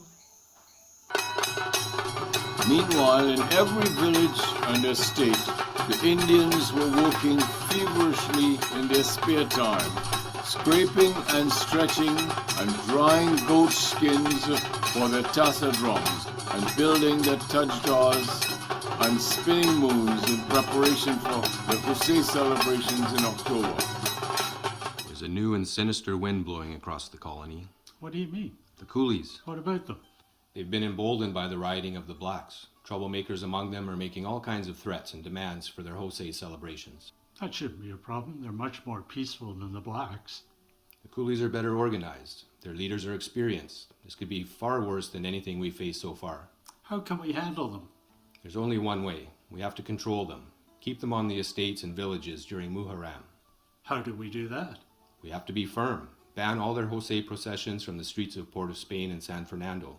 Let them celebrate locally in their villages and on their estates. They will argue that they must pass through the town and throw their tajaj into the sea. It is part of their ritual. Let them throw them in their estate ponds and in the rivers. They will not accept this. They will have to. Just sign the order. Leave the rest to me. On 30th July 1884, the Colonial Secretary John Scott Bush signed an order banning all Hussars from the streets of Port of Spain and San Fernando.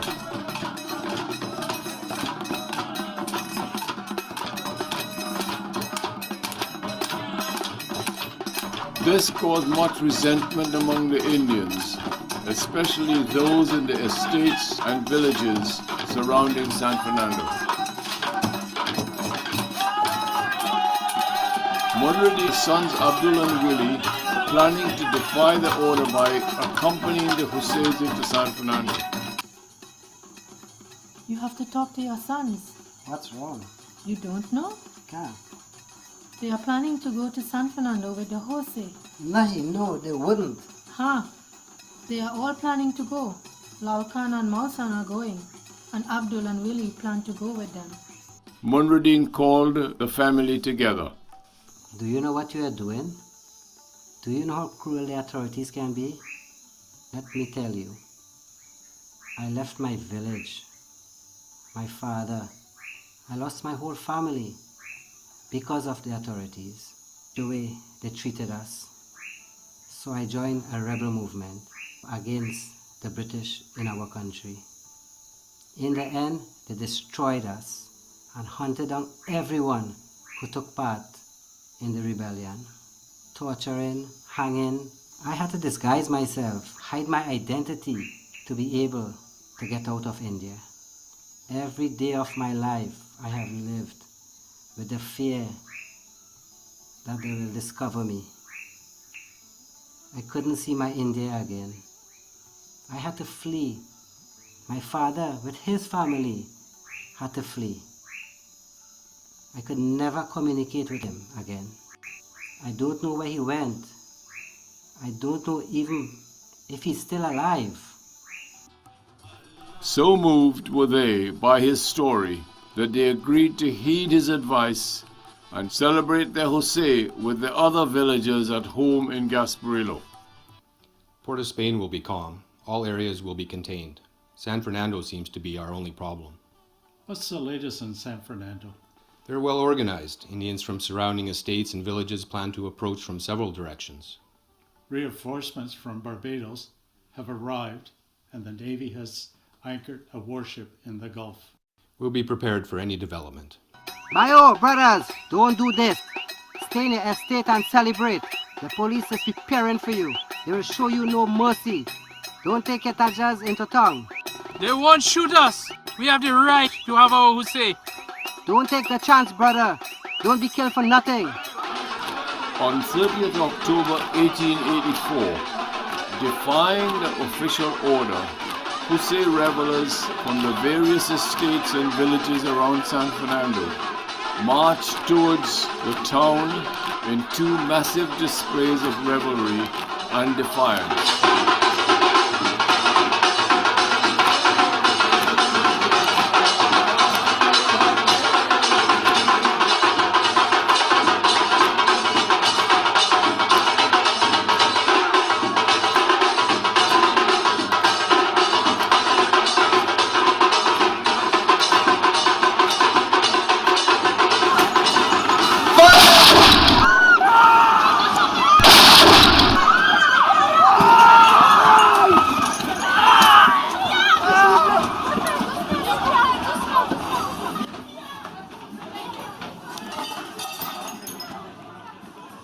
A number of Indians were killed and wounded in the confrontations.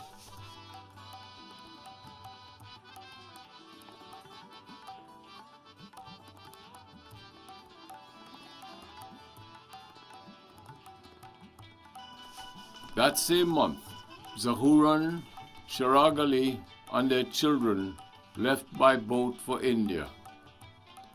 As they rode overseer for the government, Munradin had regained his former status as a leader in the community. He provided work to many in the Gasparillo area and became known as a friend to all. He was especially helpful to newly released workers from the surrounding estates. His home near the western bank of the Maridule River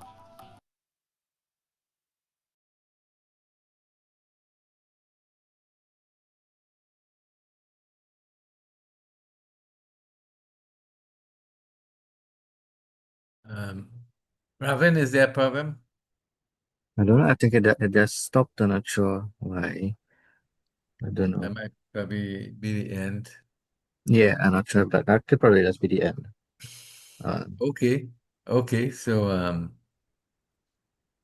all right. So we would have to take questions in here now or comments Well, from that's an anybody. anticlimax. It would have been nice just to see it end. Yeah, yeah.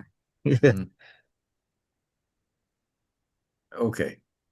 So we can have some discussions now if anybody has any short comment or question, comments more because the directors of the film are not here.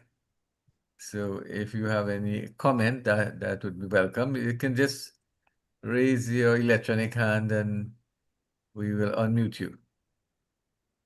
Oh, I see. Yes, Shalima, take over. Kumu, go ahead, please. Let's hear your comment. Oh, 1 second, 1 second. Yeah, hi. Yeah, that's an excellent attempt of showing the history and tracing it back. And it would have been nice to see the end. Like, does he bring it? Does it tie it to the modern times, or where does it end? So, very good movie. Thank you. Thank you.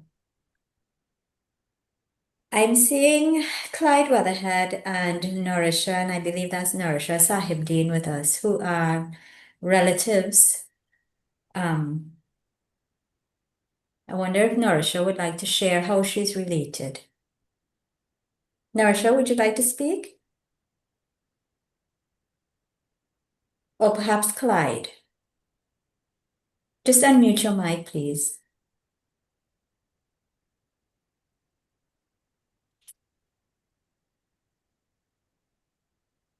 Clyde, can you unmute your mic? I'm asking him to unmute, but he's not unmuting. Nasa is here. Nasa, you want to say something? I don't know if he's... Yeah, good afternoon. Nasa, I was fortunate to watch the entire movie, so there's a little interesting part that I am not sure, but it should be available on YouTube. Yeah. So people who would like to see the rest. But it's up really abruptly, an anticlimax there. But I would urge everyone who is interested to see the rest on YouTube.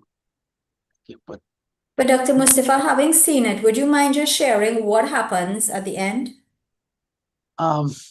It was a long time ago, but in terms of they had basically some celebration and so on. But where it ended, I think it's a significant point because there's a lot of misunderstanding about the 1884 Jose riots. In fact, as you know, at least 3 books have been written on that particular incident. It's something that has really been misunderstood in terms of, you see where it was more or less a mobilization of the people, and it was not really a religious festival. It had no religious significance, although one could get that impression by looking at it in the movie. But that's Nourisha. Yeah, thank you. Hello. Hello? Yeah, hello. Yes. You can turn on your camera if you wish, Nourisha, but we have unmuted you. You can speak. I'm I'm Nourisha. Okay, Shalima, I'm Nourisha. I mean, you know me, I know you all. I am related to the Sahabu. My grandfather, great-grandfather was Sahabu. And that's how we are in the lineage. He came on one of the ships as a young boy, married my grandmother. No, not my grandmother. He was a great grandfather of ours. So I was very interested because I did not know that my great great great grandparents would be mentioned here, Budley and Budia. Okay. And it was interesting to me, and I'm only now learning that Budley passed away in 1879. So this film has significance to me because we didn't know what actually happened to him or to Budia after, and the children. So this is very interesting. Neither on this side too, but what I know is my great grandfather, he donated a lot of land in Bonanza Street where they built that masjid in Correct. Princeton. Yeah, Mm-hmm. so that's all I know because that's my grandmother father. He was my grandmother's father. Mm-hmm. So I don't know anything much about it, you know. Okay, but was it interesting to you seeing the actual historical facts? Of course, of course. I think we had gone to Charleville, the Maracas there years ago to see this movie, you know. Oh, it was shown at the I think, Maracas? huh? It was shown at Yeah, the Maracas? yes. Years ago, I went to see this. I think it was this movie. Okay. Yes, it was shown screen a number of places. I remember seeing it at the Diwali Nagar. It was shown at TML also. So it was shown in Yeah. St. Joseph at TML. TML. Okay, right. Because I remembered in that movie, one of the ships that my great grandfather came on, it was, you know, it was ready for the Budia and the Saha, he was a Sahabu. I think is one of the Budia that gave birth to him on the boat, I think, or he was a young boy on the boat coming to Trinidad, left India coming to Trinidad, something like that. I think it was narrated in the movie when I saw it. So Budia and Budley came with 4 children. Sahabu, Ramjan, Tulani, who was the oldest girl, and my actual great great grandmother, who was Nasiban. Right. Well, my great great grandfather was Sahabu. Isn't that something? Yeah, exactly. Yeah. Well, of course, which we don't know. I know my grandmother, my grandparents. I remember, and my grandmother. We were, you know, growing when she passed. With my grandfather, he came on a boat to Sirajuddin Mia. He came from India also, but he died in 1958. Yeah, we were young children, just like 4 years when he passed. I remember that. Yeah, Yeah, because so they I lived in Shigonas. In Shigonas. right. So Yeah. Sharifuddin, I think Yes. is Yes, that's my uncle, my mother's brother.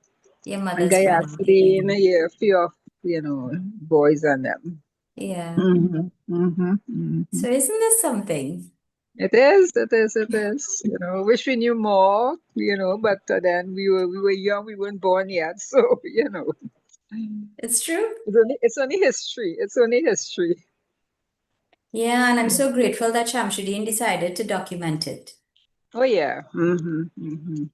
So as I say, I remember we went an evening to the Maracas. I think it was the hall, some one of the halls there. A lot of people came out and where we saw this movie. Yeah. Okay, great. Thanks for sharing. You're welcome. Take you all the best. You too. Justin Bye-bye. Ram has his hand up. Bye. Justin, go ahead, Bye. please. Unmute Yes. Justin. Hi. Yes. Can you hear me?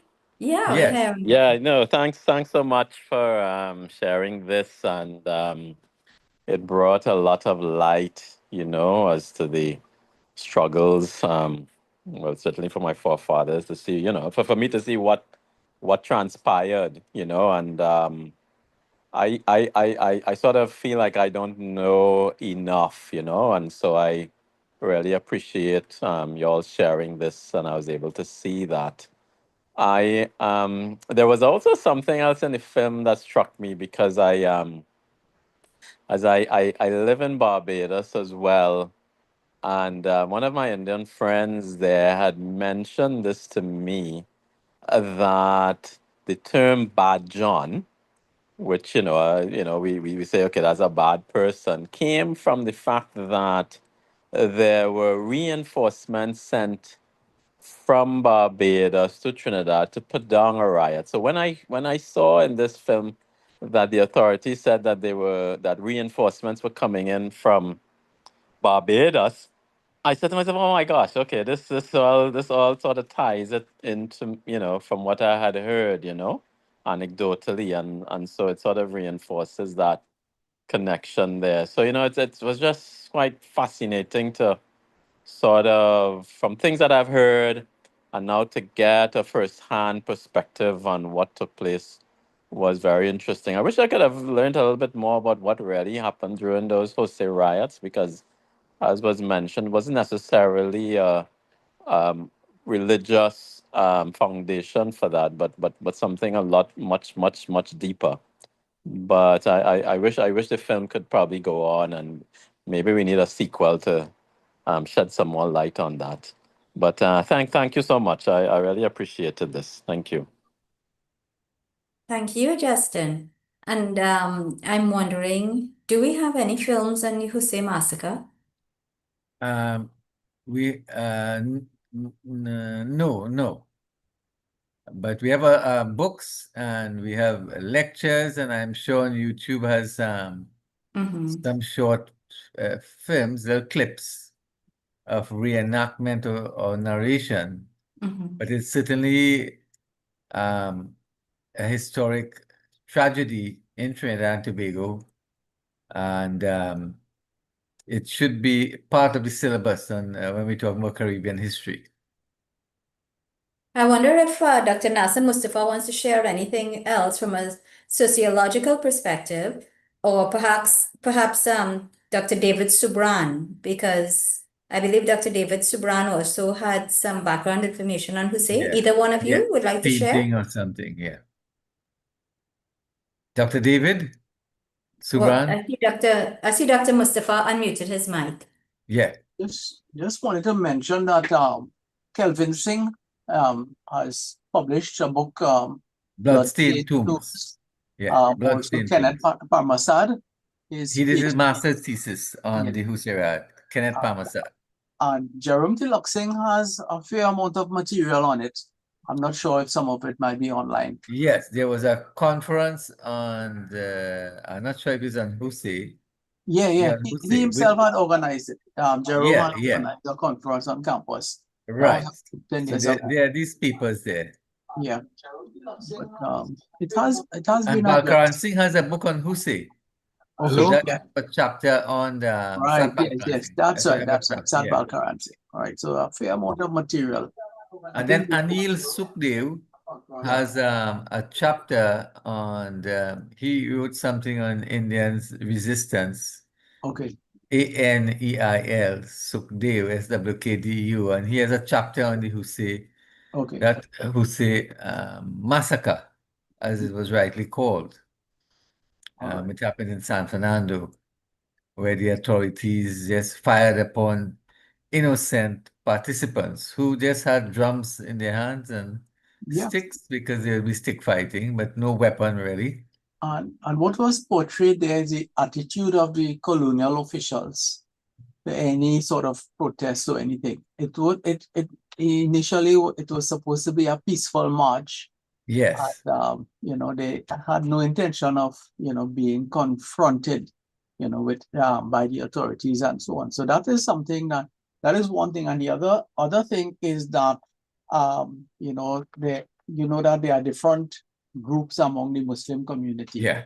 And Sunni and the Shia. Shia Muslims, the Shias would have recognized Hussein. Yeah. But everybody participated for the simple reason that it was not a religious procession. It was simply, I would say, a labor protest, protesting against all the injustices of the plantation and so on. So that is why everybody got involved, even a lot of Hindus. And as you know, out of the 22 people who died, there were 4 Muslims and 18 Hindus, approximately. So more Hindus were killed by that gunfire than Muslims. So that is interesting.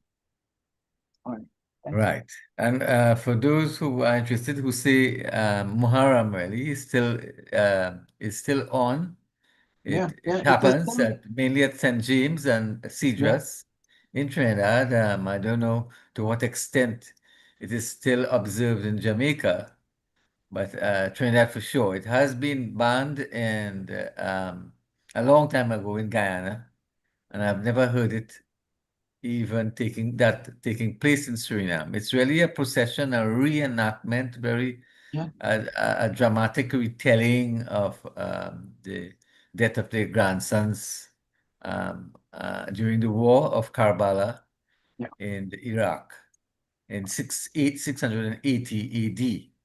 So it's historic and it's a reenactment. It's like you can see it as a play, but it takes the form mainly of a procession.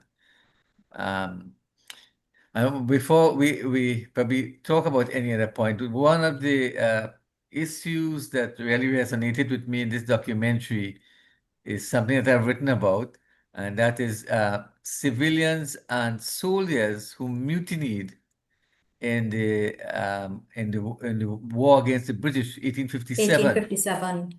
Right, they were hunted after because they went against the government and persecuted, and some of them had to escape. So, as the main character here mentioned, he had to change his name, change his identity. Some people had changed their caste and so on, and they escape as laborers to various colonies. And there is documentation that some of them came to Trinidad and Guyana and other places, I'm sure.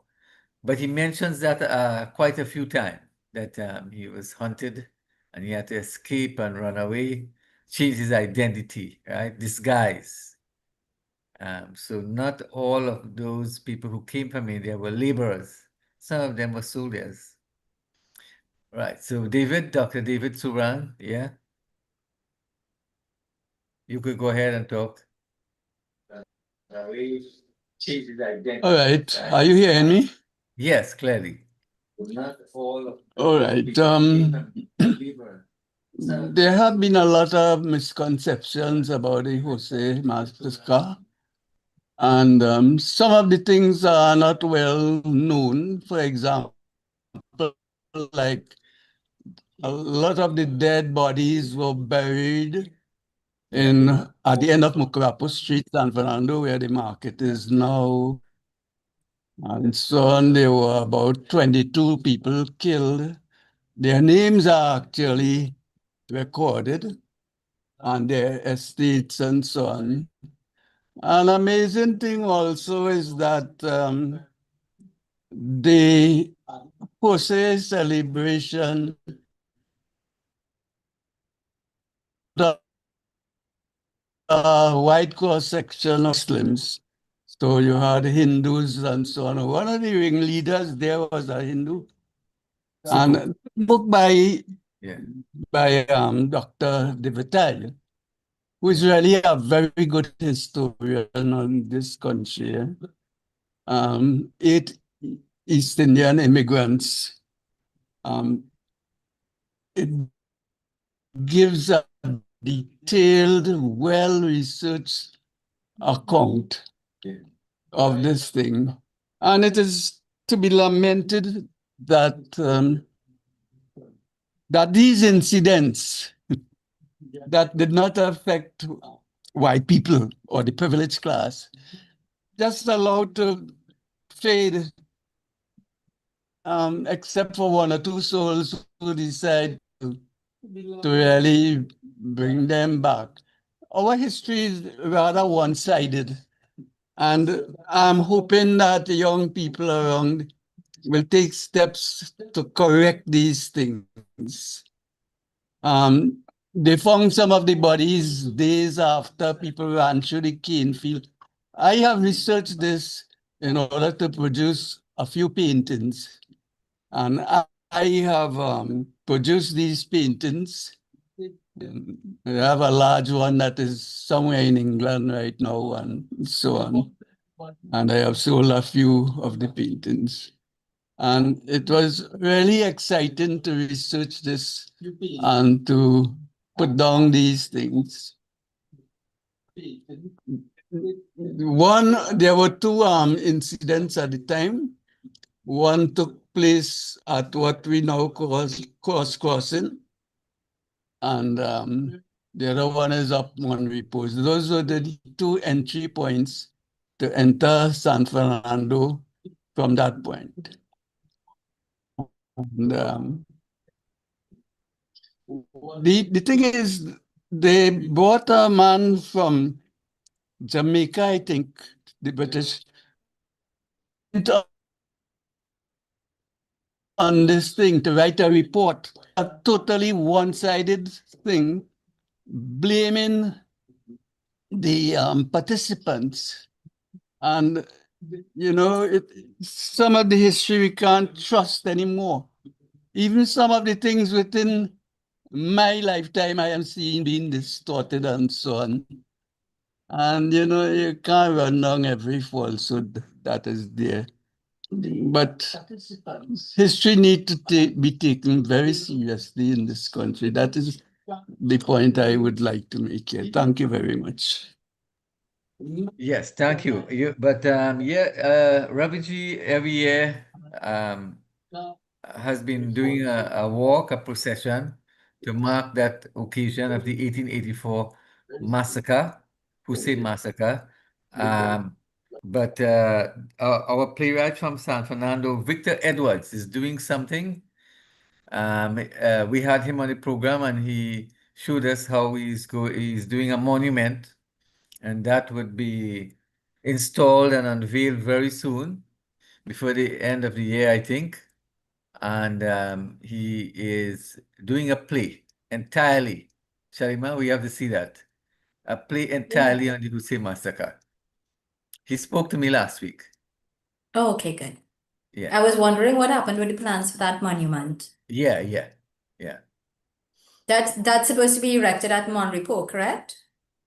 Yes. The same place where Raviji would have ended his walk every Yeah. year.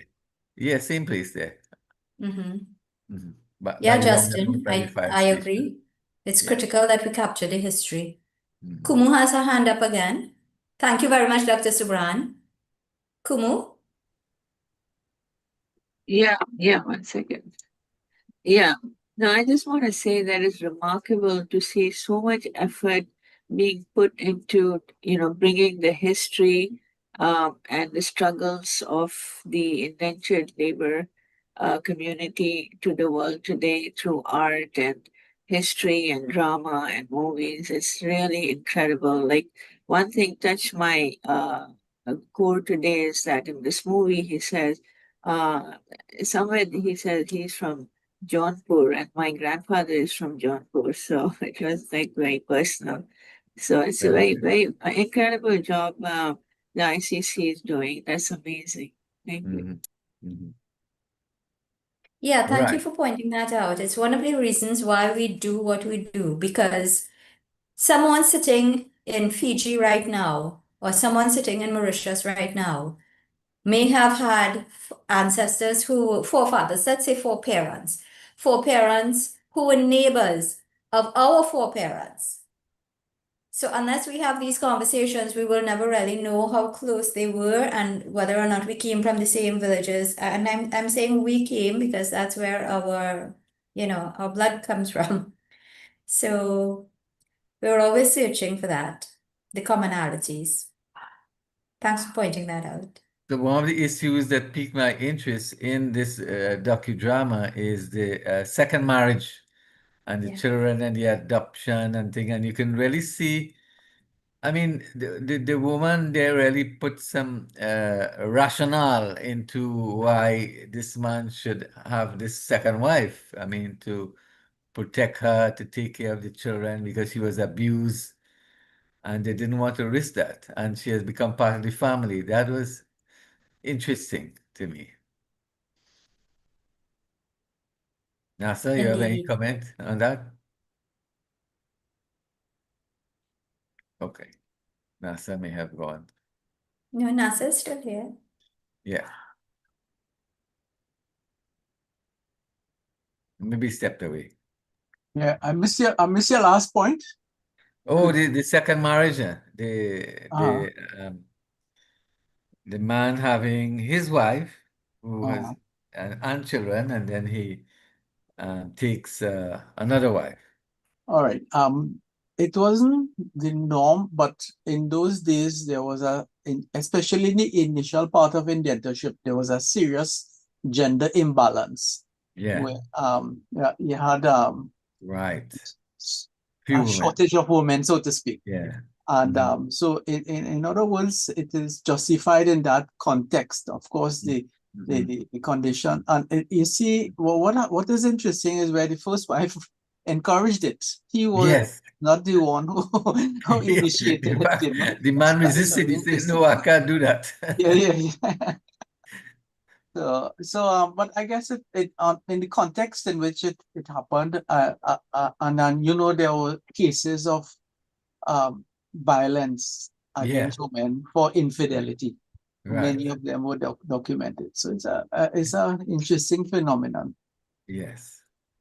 I think something else that may have been an explanation is that there were insufficient Muslim men to choose a second husband for her. Yeah. So she was already taken by a Muslim man who was beating her up, and they didn't want her to get married because the population of Muslims was so small. Yes. So I think this is the first film that has really, or the first story in any way that has really explored what happened in the Muslim community among the indentures. It's hard to find that. Yes, that's right. Well, really, jumping off from that point, is when I had visited Belize, and again in St. Vincent, the Indian community there is small. They want to marry fellow Indians for cultural and other reasons. And they have intermarried so much. The community is so small. So they're looking for Indian spouses, and they fear that if they choose somebody from St. Vincent itself or from Belize, that they're going to be marrying their cousin or something like that. So they're really in a dilemma. They want an Indian spouse, but the pool is too small. And within that small group, they are cousins. Yeah. And so what to do, No, as you mentioned that, right? That Rhoda Reddock published an article in 1994 on the topic Douglarization. Yes, One I of am the aware of things it. she mentioned is that, Indian people, they frowned upon their daughters getting married to people who are non-Indians. Right. And it's strange enough, they did not frown upon their sons getting married to a non-Indian. So there was a little imbalance in terms of the parents' attitude towards their children getting married to a non-Indian. But the point is that the term Dougla was a derogatory term. Yeah. Right? In India, as you know, it's literally, it means a kind of dog. Right? Okay. And in this context, it refers to a bastard. That is the meaning of Dougla in the Trinidad context where the word evolved. So it shows the attitude towards marriage to non-Indians. So it was documented in a calypso. There was a calypsonian by the name of the Mighty Dougla. Yes, Was between himself two or something. speaking about the plight of the Dougla because you're not accepted by Indians or the Africans.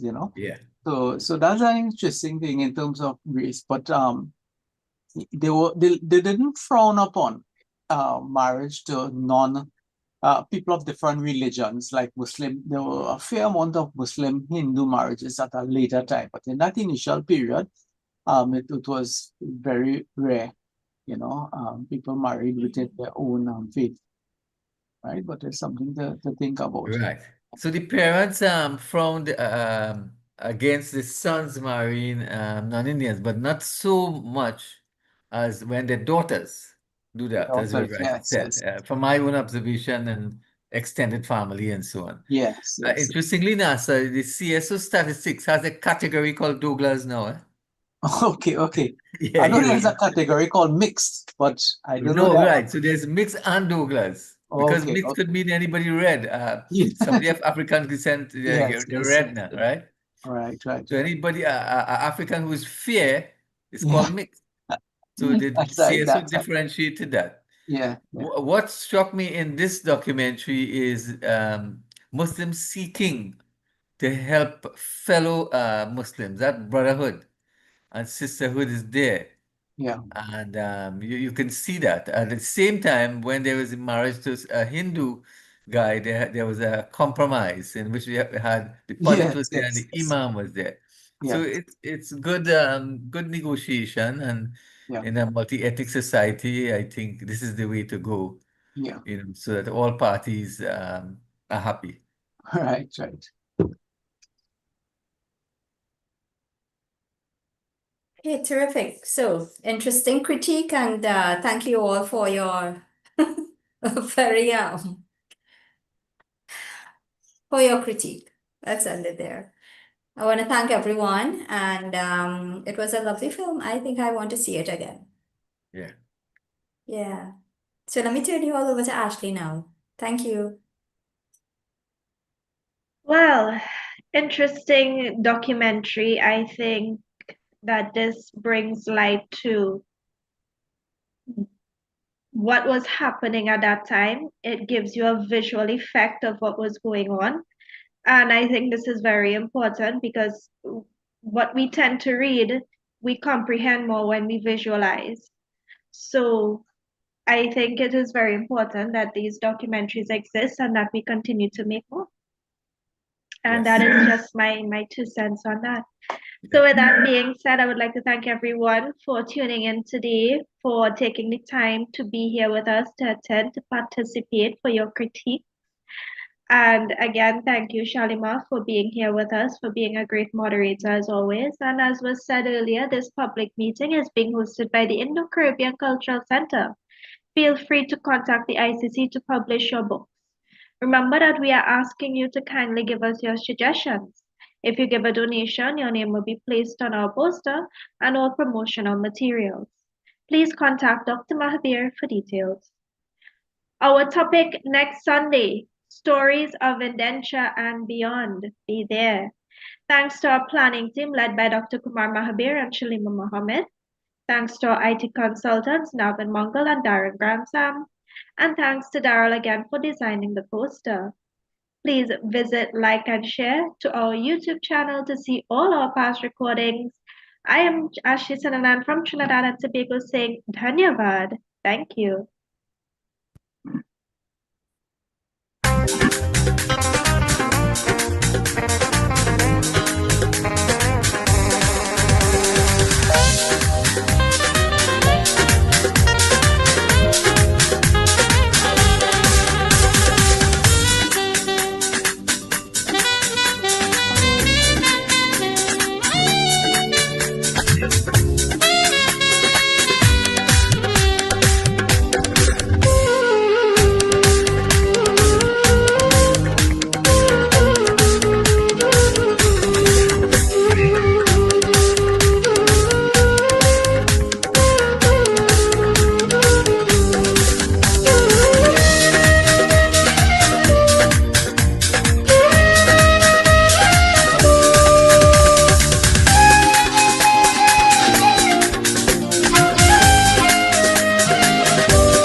Thank you all for joining and staying this long. So we're going to end out